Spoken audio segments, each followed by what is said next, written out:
Hello বন্ধুরা, আশা করি তোমরা সবাই খুব ভালো আছো। আজকে ছিল সোমবার আর ছিল উল্টো রথ। দেখো মা আর আমি রেডি হয়ে দুজনেই বেরিয়ে পড়েছি। আজকের আকাশটা এত ভালো ছিল তাই ক্যামেরা করে নিয়েছি। তারপর টোটো পেতেই টোটোয় উঠে চললাম আমরা দুজনে।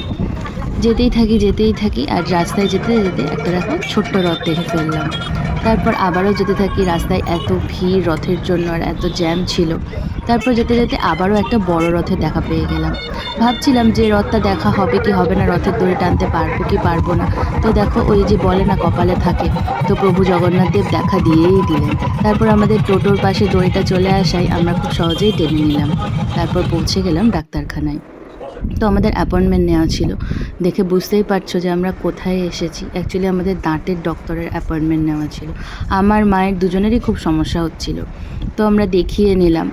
তো মাকে যখন দেখাচ্ছিলাম তখন আমি ক্লিপিং নিয়েছিলাম, আমার সময় মা নিতে পারেনি।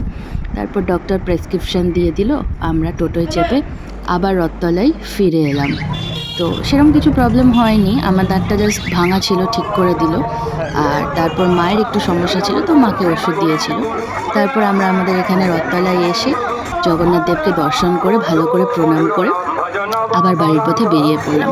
তো ওখানে প্রসাদ দেওয়া হচ্ছিল, কিন্তু এত ভিড় আমরা আর ভিড় ঠেলে প্রসাদ নিতে পারিনি।